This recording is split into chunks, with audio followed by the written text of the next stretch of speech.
지난 목요일 날 선거, 대통령 선거를 통하여서 20대 대통령이 선출이 되었습니다. 정권이 바뀌게 되면 당연히 뜨는 별이 있고 지는 별이 있고, 뜨는 사람이 있고 지는 사람이 있습니다. 어떤 별이 뜨는 별이 되고 어떤 별이 지는 별이 될까요? 당연하잖아요. 대통령 당선인 측, 대통령에 당선된 후보 측에 서 있는 별들은 대통령이 뜨는 별이니까 저들도 함께 뜨는 것이고, 그리고 또 당선되지 못한 라인에 있던 분들은 또 지는 후보였기 때문에 또 지는 그런 그 별이 될 수밖에 없습니다. 이게 우리 인생 살아가면서 하나의 원리 원칙 같아요. 우리가 성공한 사람들 옆에 있으면요, 함께 성공하는 비율이 높습니다. 행복한 사람들과 같이 하면 저절로 행복의 비율이 높아지고요. 항상 긍정적인 사람들하고 같이 있으면은 부정적이었던 분들도 긍정 마인드로 나가게 됩니다. 믿음도 그러잖아요. 믿음이 좋은 분들하고 늘 교류를 갖고 믿음이 좋은 분들하고 시간을 많이 가지면은 없던 믿음도 생기고 있던 믿음이 더 좋은 믿음, 더 성장하는 믿음이 될 수밖에 없습니다. 사람은 참 괜찮았었는데 함께 모이는 사람들이 맨날 그 부정적인 사람들하고 어울려요. 누구 탓하고 비판하고 비난하고 그 사람 흠잡고, 이런 사람들로 몇 시간 몇 년 동안 계속 이어져 가다 보면은 그 좋았던 사람, 굉장히 긍정적이었던 사람이 아주 그냥 부정적인 사람이 되어버리고 있어요. 참 믿음이 좋았던 사람, 굉장히 교회에 협조하고 협력했던 그런 사람들이 이렇게 어느 날 봤더니 아주 사람들과 관계도 안 좋고 교회에 대해서 늘 부정적이고 믿음도 성장하는 것이 아니라 떨어지고, 그런 것들은 누구와 관계를 맺고 있느냐, 이 관계의 힘이고 관계 맺음의 힘의 결과입니다. 참 여러분들이 어떻게 보시는지 모르겠습니다만, 저는 목회를 40여 년 목회하면서 성도님들 한 분 한 분과의 관계, 그 관계 목회를 해왔어요. 그래서 오늘 참 제 그 기쁨과 행복이 다른 어떤 목사님들 못지않게 즐거워요. 늘 감사하고 행복하고 또 목회에 보람이 있고, 어떤 분들은 아주 노예적으로 교단적으로 외부에서 아주 활동을 많이 해요. 직함도 많아요. 대한민국 교회가 다 알아요. 근데 정작 이분은 가장 가까운 내 교인들과의 관계 시간이 없어요. 밖에 나가서는 좋은 관계를 맺어서 그 사람, 똑똑하대, 설교 잘하대, 그분 대단한 분이 돼, 이렇게 존경과 칭찬을 받지만은 정작 교인들과의 관계에 시간을 주지 않았기 때문에 교인들이 그 말을 들으면, 그래, 밖에서 보는 것하고 우리 교회에서 보는 것하고 꼭 같지는 않아, 이렇게 평가를 내리게 된다면 그때는 몰라요. 그러나 은퇴할 무렵, 은퇴하고 딱 끝나고 나면은 허무한 거예요. 주변에 사람이 없어요. 밖에서 만났던 사람은 어떤 필요에 의해서, 목적에 의해서, 그래서 만난 거예요. 그러니까 필요가 없어졌거든요. 목적이 없어졌거든요. 그 관계가 느슨해지고 끊어져 버려요. 주변에 사람이 없는 거죠. 그만큼 행복하지를 못한 거죠. 그러니까 사람이 행복하려면은, 우리 믿음이 참 즐겁고 또 기쁜 교회 생활, 믿음 생활이 되어야 하려면은 관계를 소중히 여겨야 돼요. 하나님과의 관계뿐만 아니라 너와 나, 사람들, 사람들과의 관계를 소중히 여겨야 됩니다. 왜? 하나님께서 우리를 창조하실 적에 우리 속에 하나님의 형상과 함께 관계 맺음의 그런 씨를 심어 놨어요. 그렇게 관계를 잘 맺도록 프로그래밍을 해놨다라는 이야기죠.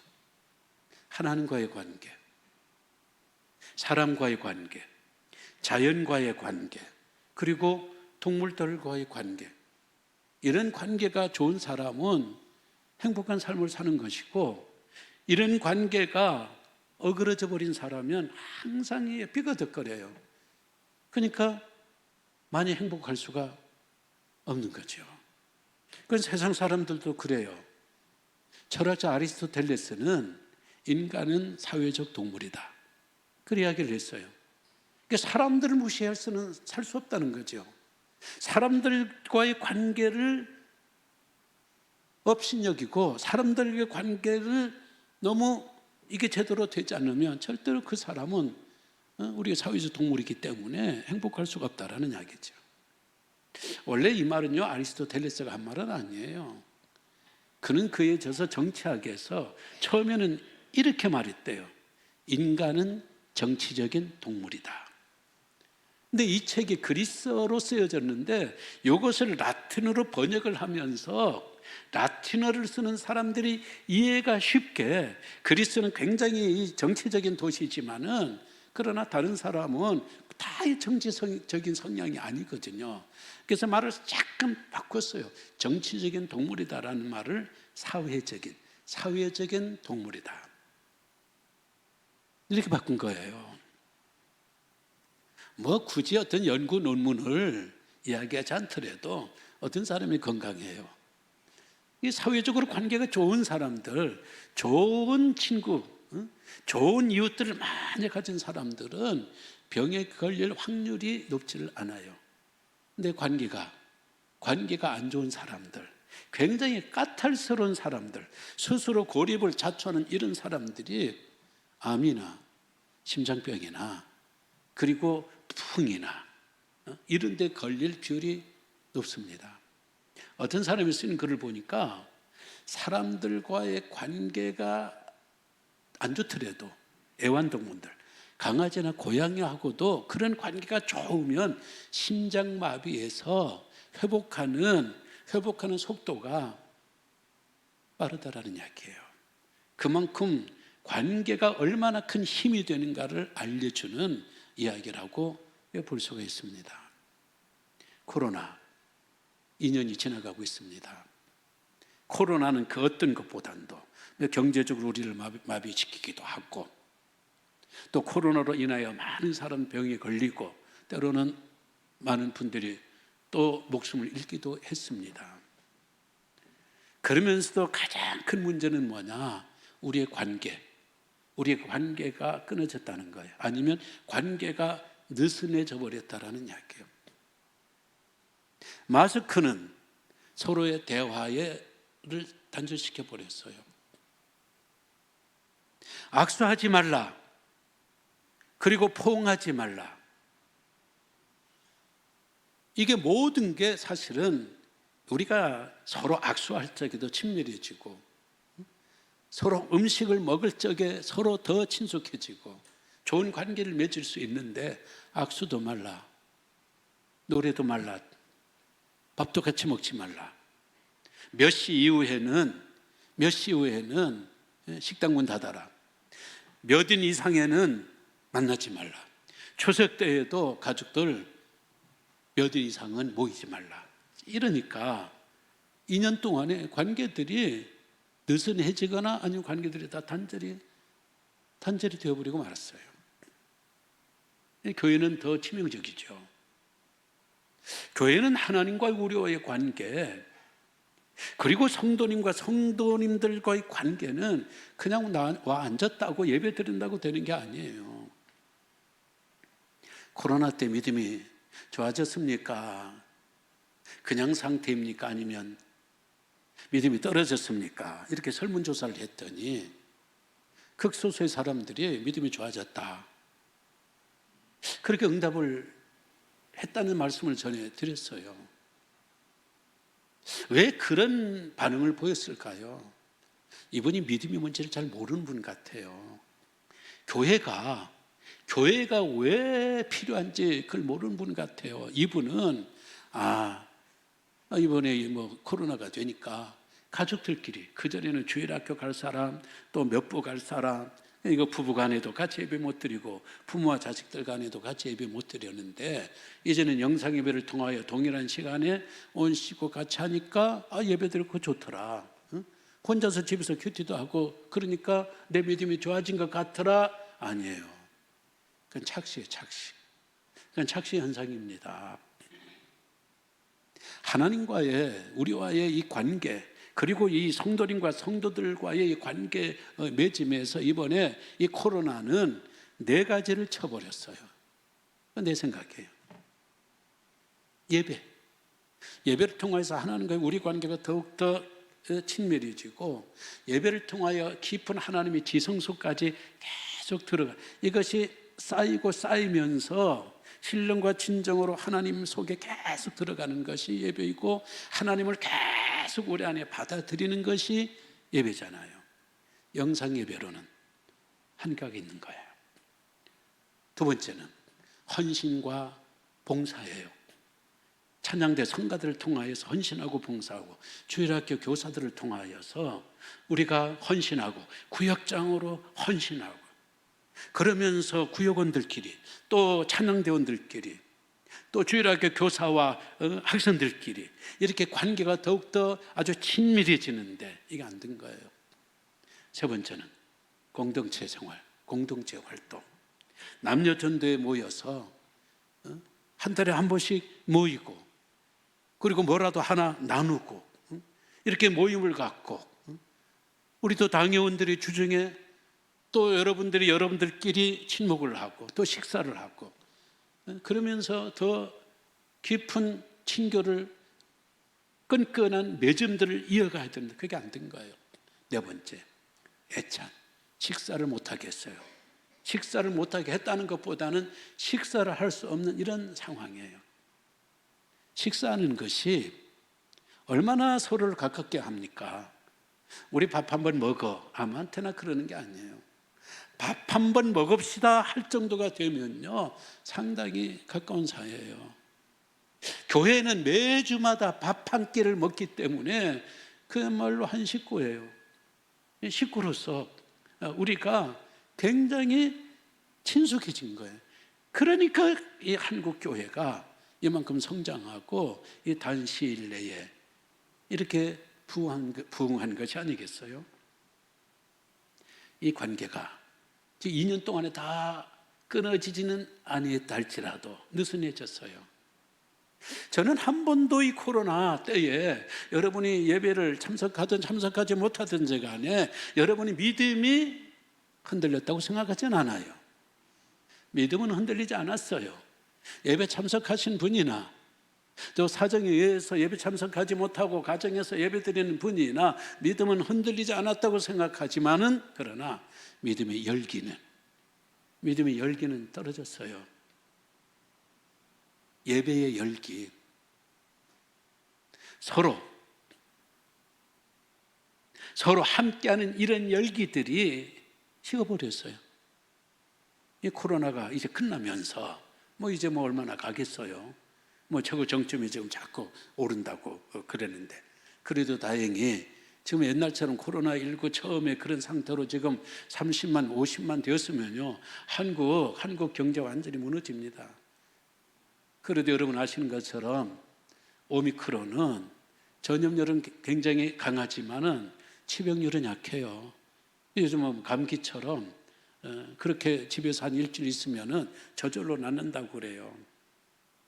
그래서 오늘 이 말이 좋은 말인지 안 말인지 모르지만, 우리가 맨날 예배 때 이거 우리가 여기 와서 누구한테 걸리면 어쩌지 염려하고 걱정하기보다는 다음 주일은 우리가 전부 오미크론 걸린 사람 다 와가지고 늘비게 한꺼번에 싹 걸려버리고, 그 다음에 한꺼번에 싹 나와가지고 교회에서는 오미크론 절대 안 걸린다, 마음껏 예배했으면 좋겠다. 오죽 여기에 시달렸으면, 답답했으면은 세상에 남들이 듣고 여러분이 웃고 있는 이런 이야기를 목사가 다 하겠어요.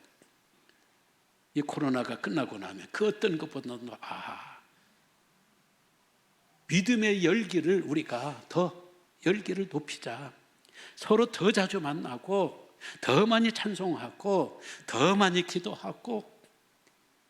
그전에는 우리가 구역장님 여러분들이, 구역원들이 1년에 두세 차례 식사 준비를 하면서 너무 힘들고, 특히 더운 여름에 추운 겨울에는 더더욱 힘들고, 때로는 조금 좀 불만이 있기도 그랬지만은 지나놓고 보니까 그래도 우리 건강했을 적에 내가 늘비게 성도님들 몇백 명을 이렇게 1년에 몇 차례 점심 대접 한번 해봤지. 참 주님 허락하신 날까지 이제 우리가 더 열심히 하자라는 이런 마음으로 우리들이 누구보다도, 어느 교회보다도, 어느 성도님들보다도 더 먼저 하나님과의 관계 맺음, 그리고 성도님들과의 관계 맺음에 속도를 낼 수 있는 여러분이 되어주시기를 부탁을 드립니다. 관계는 여러 종류가 있죠. 필연적인 관계, 우연적인 관계, 일방적인 관계, 상호, 의존적인 관계, 또 서로를 파괴하는 파괴적인 관계, 또 성숙된 관계, 초월적인 관계, 여러 관계들이 있어요. 이 여러 관계 중에서 가장 중요한 것이 필연적인 관계와 우연적인 관계입니다. 사실은 우리 모든 관계들이, 모든 사람들이 어느 사람과는 필연적인 관계로 맺어진 것이고, 어느 사람들은 우연적인 관계로 이렇게 관계의 네트워크가 되어 있는 거예요. 필연적인 관계는 어떤 관계이냐? 이 관계는 평생 끊어질래야 끊어질 수 없는 관계예요. 끊어진다 할지라도, 만나지는 못한다 할지라도 항상 그 머릿속에 생각이 나고 또 언제 한번 보고 싶어 하고, 그런 관계가 필연적인 관계입니다. 부모와 자식과의 관계, 이거 필연적이잖아요. 이거 끊는다고 해서 끊어지는 게 아니잖아요. 이거 몇 년, 한두 번 관계 맺었다가 그 관계가 없어지는 게 아니잖아요. 이건 태어날 적부터 죽을 때까지 가는 관계이기 때문에 필연적인 관계. 부부들도 마찬가지예요. 부부들도 만났으면은 이건 필연적인 관계예요. 그리고 직장에서, 한 직장에서 30년, 50년 퇴직할 때 함께 있는 이 사람들, 이 동료들이 필연적인 관계. 교회도 마찬가지예요. 한 교회에 모였으면은 이 관계는 늘빛교회에 우리가 적을 두고 있는 동안에는 우연히 만나는, 주일날 우연히 보는 그런 관계가 아니에요. 이건 함께 가야 되는 필연적인 관계예요. 그러면 우리가 어떤 사람들하고 관계를 잘 맺고 이 관계가 더욱더 친밀하게 친숙하도록 공을 들여야 되고 노력을 해야 될까요? 당연히 필연적인 관계예요. 또 때로는 이 관계가 흐트러지게 되면 그걸 몰라요. 내가 어느 여자보다도 내 아내를 제일 많이 사랑하고 제일 기쁘게 해줘야 되거든요. 제일 관심을 기울여야 되거든요. 어떤 남자보다 내 남편에게 우리가 가장 사랑하고 가장 잘해드리고, 그래야 이 관계가 되어야 이 관계가 저절로 좋아져요. 근데 어떤 분들은요, 필연적인 관계를 무시해버리고 우연적인 관계에 더 공을 들여요. 우연적인 관계에 만나는 이 사람들, 남자건 여자이건 어떤 사람이건요, 이 사람들에게, 그 여자들에게 잘 보이려고 그 애를 써요. 어떤 남자에게 잘 보이려고 애를 써요. 우리는 우리 교회가 필연적인 관계이기 때문에 우리가 교인들에게 더 따뜻하게, 교인들을 더 잘해주려고, 교인들과 좋은 관계를 맺을 수 있도록 노력을 해야 되는데, 우리 교회 와서는 직후운동해요. 그리고 밖에 나가서는 맨날 다른 교회 교인들하고 만나가지고 우리 교회는 이렇고 저렇고 궁시렁거리고 우리가 흠잡고, 밖에 나가서는 맨날 우리 남편이 어쩌고 저쩌고 하면서 다른 남자들 보면 아주 잘해주고, 참 칭찬받고, 진짜 저런 분은 아주 참 좋은 부인, 그런 남편은 참 좋겠다. 아니에요. 그렇게 되면 이 관계가 돈독하지 못하면, 이 관계의 맺음이 끈끈하지 못하면은 암만 이 관계들을 끈끈하게 돈독하게 만든다 할지라도 이 사람들은 우연적인 관계이기 때문에 어쩌다 한두 번씩 만나고 어쩌다 한두 번씩 이야기를 나누고 그러지, 여기에서의 기쁨이 여기까지 안 오는 거예요. 여기가 잘해주고 기쁘고 풍성해야 그 다음에 여기 가서 여기 갈등이 생기고, 이런 사람들 좀 그 껄끄러운 사람들, 싫은 사람들 만나도 그래도 잘 감당할 수 있는 것이지, 이 사람들이 이걸 모르고 이러한 필수적인 필연적인 관계는 무시해 버리고 우연적인 관계를 공들이는 그런 분들이 있습니다. 그러니까 우리의 삶이 오늘 우리 주님이 말씀하신 것처럼 풍성한 삶을 누리지 못하는 거예요. 예수님께서 바로 그런 말씀을 하시는 거예요. 요한복음 15장에 단순히 예수 잘 믿어라,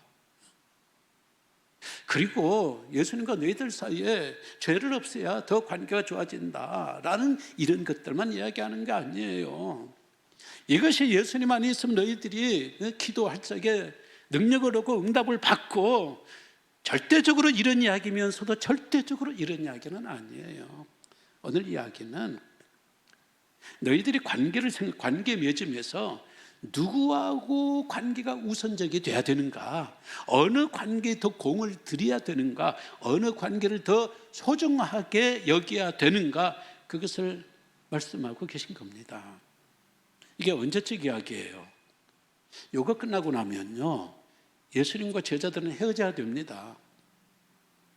이 세상에서는 영원히 헤어져야 되는 거예요.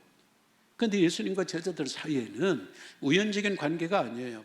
우연하게 갈릴리 바다에서 만나고 한 3년 있다가 그냥 끊어져 버릴 관계가 아니에요. 이 관계는 필연적인 관계예요. 예수님이 살아 계시든 눈에 보이지 않든 눈에 보이든 이 관계는 매일 공을 들여야 되고 매일 그 친밀한 관계를 만들어내야 되고, 이 관계가 잘 될 적에 난 포도나무고 너희는 가지니 너희가 나한테 붙어 있어야 너희들이 많은 열매를 맺을 수 있다. 그 말씀이 바로 그 말씀이잖아요. 또 예수님의 말씀은 12명 내가 없더라도 12명 너희들은 필연적인 관계다. 너희들은 우연히 만난 우연의 관계가 아니야. 필연적인 관계이니까 너희들 12사람이 똘똘 뭉쳐서 내가 맡겨진 사명의 중심이 돼야지.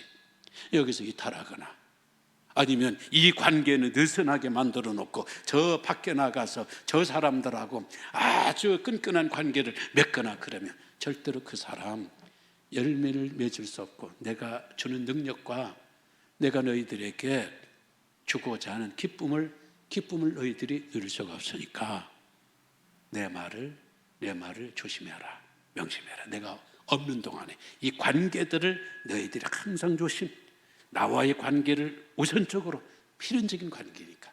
그리고 너희들이 관계를 너무 돈독하게 서로 믿고 서로 신뢰하고 서로 우정을 쌓고, 너희들은 필연적인 관계니까 그 다음에 세상에 나가서 복음을 전할 때 이 우연적인 이 관계에 있는 사람들, 이 사람들에게 그들도 말씀 듣고 풍성한 삶을 누리도록 너희들이 가교 역할을 할 테니까 내 말 명심하고 잘 듣고 그렇게 살아. 바로 그런 이야기예요.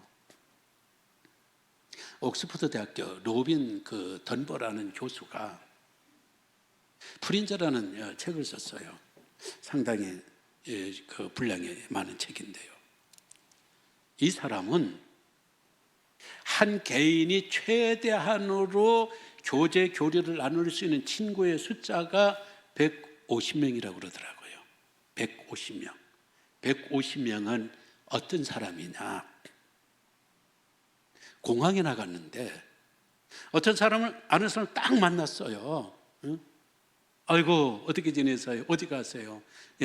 언제 밥 한번 먹어요? 그래서 헤어졌어요. 이런 사람들은 150명 밖에 있는 사람이래요. 150명 안에 있는 사람이라면 몇 년 만에 만났다 할지라도 야 반갑네, 아이고 반갑습니다, 아 우리 차 한잔해요, 응? 우리 저기 가서 우리 차 한잔해, 어떻게 사셨어요? 이렇게 차 한잔 할 수 있는 사람이 150명 안에 드는 사람. 그래서 한 사람이 가질 수 있는 친구의 폭 150명을 일명 던바의 수라, 그런 이야기를 해요. 던바의 수. 이 사람이 사람의 숫자를 이렇게 원을 만들었어요. 가장 가까운 원이 5명이래요. 5명. 그 사람을 가리켜서 절친이라고 해요. 절친. 그 다음에 원이 조금 커졌어요. 15명. 15명. 이 사람들을 가리켜서 친한 친구예요. 친한 친구. 절친하고는 조금 달라요. 원이 더 커졌어요. 이 파운다리가 더 커졌어요. 이 사람들이 50명이에요. 50명. 이 사람들은 좋은 친구예요. 좋은 친구. 이게 더 커졌어요. 이게 더 커지면은 이게 150명이 됐어요. 숫자 왔다 갔다 하는 게 정신이 없습니다만, 이 150명은요 그냥 친구예요. 그냥 친구. 그냥 친구. 그 다음 500명으로 커졌어요. 이 500명은 그냥 우리가 흔히 말하는 지인이에요. 1500명은 이름이나 알고 있는 사람이에요. 그럼 우리는 어떤 사람에게 잘해야 되겠어요? 이름이나 알고 있는 이 사람들에게 어떤 사람은 그 사람의 공을 쏟아요. 500명들에게 공을 쏟아요. 이 사람들은요, 나 알지도 못하는 사람이에요. 내가만 잘해도요, 그냥 그 사람 참 좋대, 안 좋대, 그걸로 끝나버릴 사람이에요. 이 사람이 내 기쁨의 대상이 되지를 않아요. 내가 공을 들여야 할 사람들은 요 5명, 15명, 50명, 150명. 이 사람들에게 공을 쏟아야 돼요. 왜? 이 사람들은 항상 내 기쁨이 전부이기 때문에 사이가 좋으면서도, 사이가 나쁘면서도, 경쟁하면서도, 또 협력하면서도 아주 묘한 관계예요. 이 사람들하고는 내 경쟁 상대가 아니에요. 어차피 나 잘 몰라요. 그들이 잘 되고 못 되고 내가 시기도 안 내요. 근데 시기 질투의 대상은 바로 요 5명, 15명, 50명, 190명 있는 이 사람들이에요. 이 사람들. 그렇기 때문에 여기 있는 사람들은 저절로 내버려도 되지만은 이 관계 맺음에서 공을 쏟고 노력하고 내가 내 자신을 희생하고 포기하면서 이 관계 맺음을 유지하기 위해서는 이 필연적인 관계에 있는 이 사람들을 우리가 잘해야 돼요. 교회를 한번 비유를 들어봐요. 우리 장로님들이 이 교회 생활에서 행복하고 기쁘고 즐거우려면은 당회 구성에서 장로님들끼리 서로 좋아야 돼요. 왜? 이게 필연적인 관계이고 가장 그 절친한 소수의 사람들이니까 여기에서 행복해야 교회가 행복해요. 여기서 신뢰를 해야 교회를 신뢰할 수가 있는 거예요. 그런데 장로님들이 여기서는 장로님들끼리 모여가지고 서로 그냥 안 좋아요. 밖에 나가서는 다른 사람은 굉장히 좋은 장로님들이에요. 열매를 맺겠는가? 교회 안에서 이분들이 열매를 맺을 수 없어요. 행복반 또 비유를 들어봅시다. 행복반들끼리 잘 지내야 행복한 거예요. 행복반들끼리 서로 우애 있게 지내야 이게 필연적인 관계이기 때문에 이 관계가 좋아야 행복한데, 근데 이 관계는 좋으면서도 상당히 시기심이 있고 대립하고 경쟁할 수 있는 대상들이에요. 더 노력해야 돼요. 근데 여기서는 안 좋은데 밖에 나가서는 다른 사람들 앞에서는 잘해주니까 아이고 권사님 그럴 적에 얼마 못 가요. 오래가는 기쁨, 교회에서 누릴 수 있는 기쁨은 이 많은 사람, 어떻게 보면 우연적인 사람들에서 오는 게 아니고 요 필연적인 요 행복반 요 분들에게서 오기 때문에 우리가 공을 들여야 될 분은 바로 이런 분들이죠. 이 관계 친밀도를 말할 적에요, 일반적인 관계가 있어요. 일반적인 관계는 어쩌다 만나면 어떻게 지내세요? 요즘 사업 잘 지내세요? 그냥 묻는 거예요. 그 사람이 사업이 궁금해서 묻는 게 아니에요. 그냥 일반적인 대화인 거예요. 헤어지면 끝나는 거예요. 그 사람 사업이 잘 되든 말든 돌아서면 생각도 안 해요. 일반적인 관계. 근데 부부간에도 이런 일반적인 관계에 부부가 있다는 거예요. 관심이 없어요. 서로에 대해서. 밥 먹었어? 오늘 뭐 했어? 그냥 묻는 거예요. 여기서 조금 나가면 가까운 관계가 있어요. 가까운 관계는 정서적인 그 공감대를 형성을 해요. 그래서 함께 만나면 서로 웃고 떠들고 수다를 떨고 즐거워해요. 여기서 조금 더 나가면 친밀한 관계로 나가요. 친밀한 관계는 정서적인 교감만 하는 게 아니고요, 직접적인 도움을 줘요. 재정적인 도움이 되기도 하지만 어떤 영적인 도움, 어떤 인간적인 마음에 그에게 힘이 되어줄 수 있는 이런 그 도움을 줘요. 그리고 나중에 마지막 단계가 성숙된 단계는 상호 서로를 성숙시켜요. 어느 한쪽이 일방적으로 성숙하고 도움을 받고 그런 관계보다는 서로 윈윈하는 관계, 서로에게 도움을 주는 관계, 서로를 성숙시키는 그런 관계, 이게 최고 단위의 관계지요. 오늘 우리가 한 교회에서 만났다면 이런 가까운 그 일반적인 관계에서 가까운 단계에서 친밀한 관계에서 끝날 것이 아니라 서로가 서로를 성장시켜주고 성숙시켜주는 아주 좋은 관계로, 이게 바로 믿음이 자란 거죠. 이게 제대로 믿음이 성장하고 제대로 믿는 사람이죠. 오늘 그러지 못하고 우리가 그냥 교회 와가지고 그냥 지나가는 말로만 하고 끝나버리고 돌아서 버리고, 그렇게 된다면은 이 관계가 서로를 성장시키는 좋은 관계, 좋은 공동체 구성원이 될 수가 없다라는 이야기죠.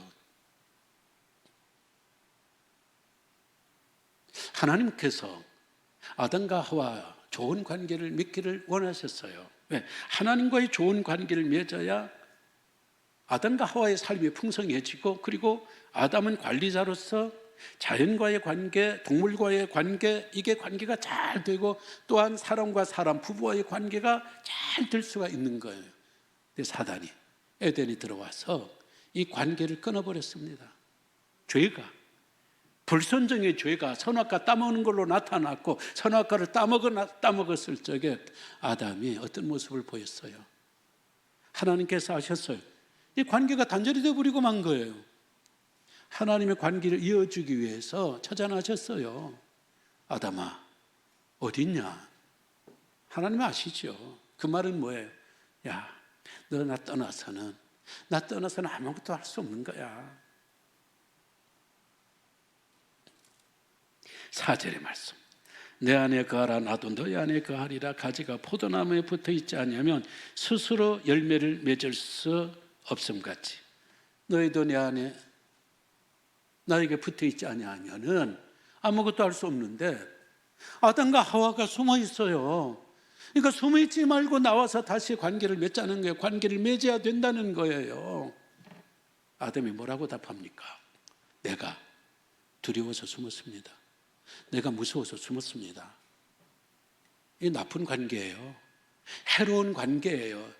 더 나아가서 관계가 끊어져 버린 거예요.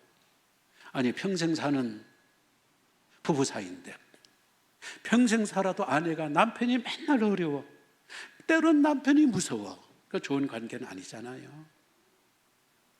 돕는 배필이라는 것은 서로가 서로를 성숙시키는 파트너라는 그 뜻 아니겠어요? 결혼해서 저 사람 때문에 내가 더 성숙하고, 나 때문에 저 사람이 더 성장하고 성숙하고, 이것이 진정한 상생의 관계, 이게 관계가 주는 힘이고 기쁨이잖아요. 근데 맨날 남편이 무서워. 남편이 버거워. 아니면 아내가 매일 뭐 나만 모이면 잘했다는 말은 한 번도 해준 적이 없고 맨날 지적질하고 맨날 꼬투리 잡고 맨날 왜 그릇밖에 안 되냐고 이렇게 한다면 부부와의 관계, 부모와 자식들과의 관계도 이게 정상적인 관계가 아니죠.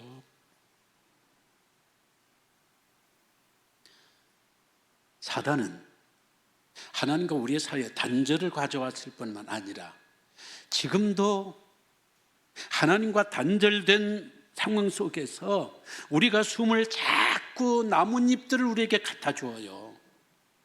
그 나뭇잎 속에 숨으면 안 되거든요. 그 나뭇잎으로 가려서 그거 가려지겠어요. 그 나뭇잎 말라버리면 그 몇 시간이면 가겠어요. 공기도 좋았으니까 더 빨리 말랐겠죠. 그 밑에 숨는 거예요. 이게 사탄이 주는 계략이에요. 사탄이 자꾸 하나님하고 관계가 끊어지면 하나님에게서 떠나가 세상에 숨게 만들어요. 그 숨게 만드는 게 뭐냐? 자기가 자기를 기만해요. 아, 난 종교가 없어도 괜찮아. 난 하나님이 없어도 괜찮아. 난 교회가 없어도 괜찮아. 난 이만하면 됐어. 이만하면 됐지. 자기 혼자 힘으로 기쁨과 풍성한 삶을 누릴 수 있을 줄 알고 그렇게 착각 선생이 되어버리고 마는 거예요. 그 다음에는요, 어디에 아예 중독이 돼버려요. 술에 중독이 되든지 마약에 중독이 되든지 취미생활이라는 이름으로 가정도 팽개치고 자식들도 모두 교회에서 내었던 임무 사명 같은 것도 다 팽개쳐버리고 거기에 중독되어 가지고 그냥 거기에 몰입하는 거예요. 그래서 숨어버리는 거예요. 어떤 사람들은 사람과 사람들의 진실한 교제가 있어야 그게 서로를 성장시키는데 그냥 농담도요. 그냥 쓸데없는 농담이나 하면서 이런 관계를 오히려 흐트러버려요.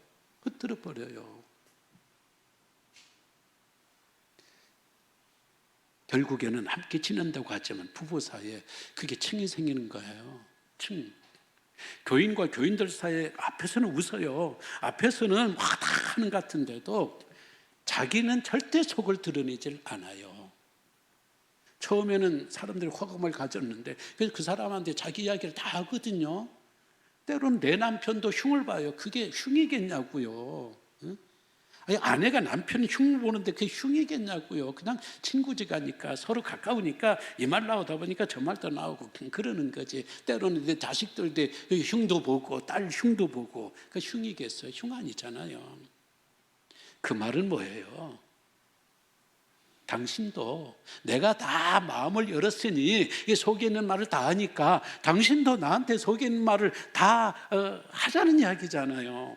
근데 그래요? 저리 한 절대 자기는 속을 안 보여요. 한두 달, 1, 2년은 그걸 모릅니다. 그 사람이 바보입니까? 모르는 사람은 자기만 몰라요. 상대방이 지금 나를 알아가고 있다는 것을 본인만 모르는 거예요. 그렇게 되면 이 관계가 느슨해지고 나중에는 오히려 서로가 불신하는, 차라리 가까워지지 않았더라면 좋았을 그런 관계로 오히려 더 멀어져 버리면서 부정적인 반응을 보이게 되는 거죠. 이게 바로 층이라는 거예요. 층을 다른 말로 말하면 가면 쓰는 거예요. 교회 안에서 그랬어요 저랬어요 다 하는데도 딱 그 가면을 쓴 거예요. 지금 울고 왔으면은 교회 와서도 좀 그런 모습을 보여야 되잖아요. 근데 이 교회 와서는 천사의 얼굴을 하는 거예요. 좋은 말은 다 하는 거예요. 나한테는 문제도 하나도 없고 내 아이들에게, 우리 가정에는 하나도 문제가 없는 행복한 여인으로, 성공한 남자로 그렇게 가면을 쓰는 거예요.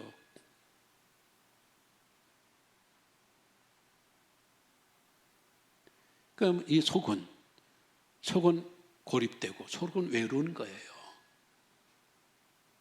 그러니까 이게 교제가 안 되니까.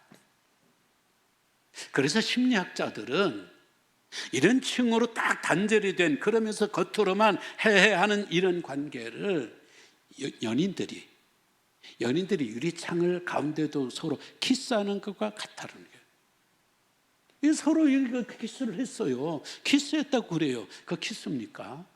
키스라는 것은 서로 교감이 있어야 되고, 정감이 있어야 되고, 감촉이 있어도 느낌이 있어야 되고, 응?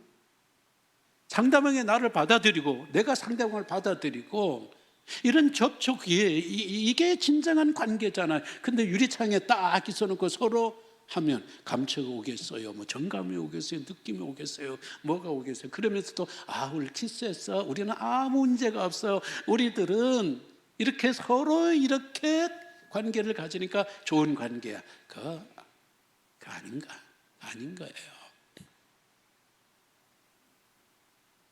레리 크랩이라는 사람은, 이 사람 상담 심리학자인데,